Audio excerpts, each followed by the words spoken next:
呀，学生找工作一定要警惕万千惠这种表演型人格的老板，不然被坑的底裤都不剩了。他要感恩大哥，明明在录节目前就想和 CEO 拆伙，却在节目里表现出一副受害者形象。虽然 CEO 也不是啥好东西。接下来，川妹为大家分析万千惠是如何一步步靠节目组将 CEO 逼走的同时，将公司员工的待遇给降下来的。可冒不出预料，川妹开始爆料。大家好，这里是一大川鱼哇。万千惠绝对是参加《姐姐当家》这个节目参加的最值的一个嘉宾，挣了通告费的同时提升了知名度，还无痛赶走了一直想拆伙的 CEO。其实早在 CEO 刚出现在节目中时，川妹就觉得万千惠早就想把 CEO 给踹了。看到最后一期发现还真是。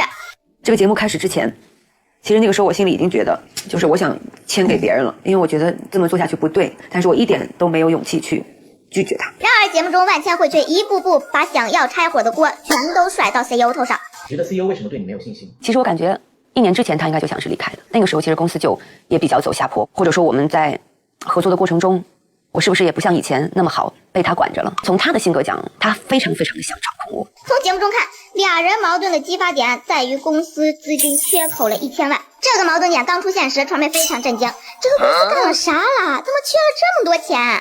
更重要的是，想要补上这个窟窿，万千惠就必须增加直播唱词儿。也是从这里，万千惠开始给自己立受害者形象。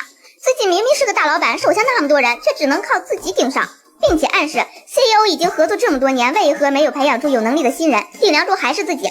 我们在东坝那100平的小破屋，5个人2000万，然后我们招了第一批人加入，我们就破亿了。那是第1年，到现在第5年，我们的成绩没有突破。5年了，然后发现还是得靠我一个人。但是从我们打电话决定要来一起创业的时候，我就是希望我可以上路。这里就给观众一个暗示，这个 CEO 似乎能力不太行，带不出人，再加上后边 CEO 带的私域团队做了很长时间，依旧是亏损状态。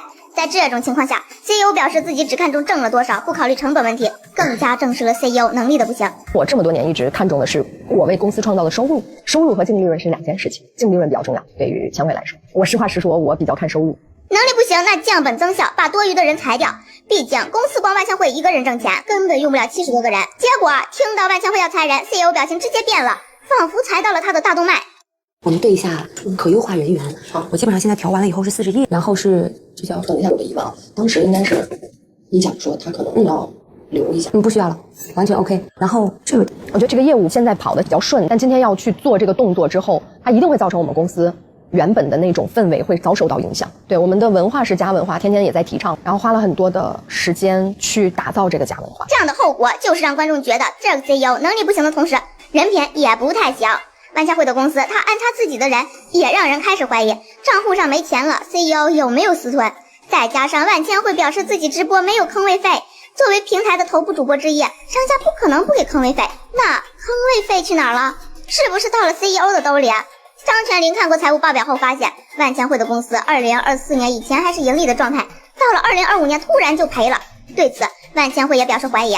小南老师说到投流，这些因为以前全部都是我们自己投，然后就在今年，我第一次开始问，为什么我1个月的成本这么高的时候，然后突然之间，品牌方开始帮我投流了，品牌方开始给我买福袋了，然后你开始亏钱了。任何人看到这里，一定会怀疑 CEO 可能存在贪污嫌疑。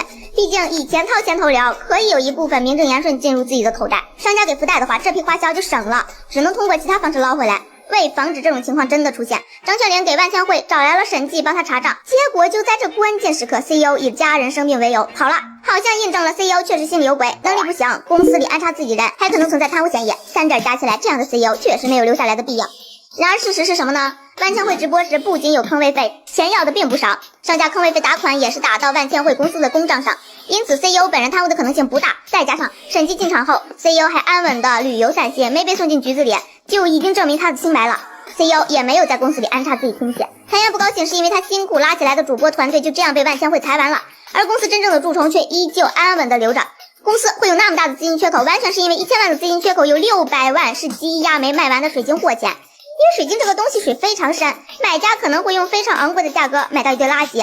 为了保护消费者权益，今年上半年平台严格把控卖水晶的直播间，若有夸大其词的嫌疑，直接给警告，甚至封禁直播间。在这样的背景下，万千惠直播间的水晶就不好卖了，产品卖不出去，资金进不来，自然收益是负的。于是万千惠便想出了通过节目组卸磨杀驴，彻底与 CEO 拆伙。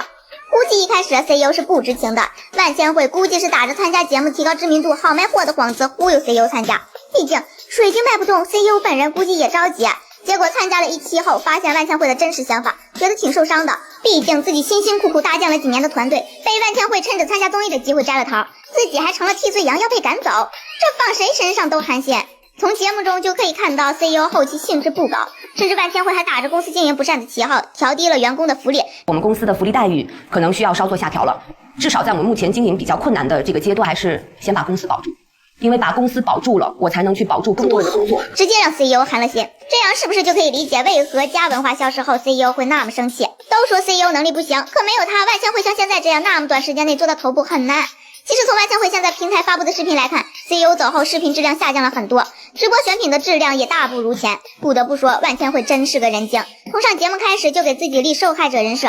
5年来学不来的管理经验，上节目几期就学会。用 CEO 的话来说，万千惠就是在装自己是个管理者。通过节目，万千惠获得了观众的同情的同时，赶走了 CEO， 降低了公司福利，积压的水晶库存清空，资金缺口也补上，心心念念的大 house 也在未来招手。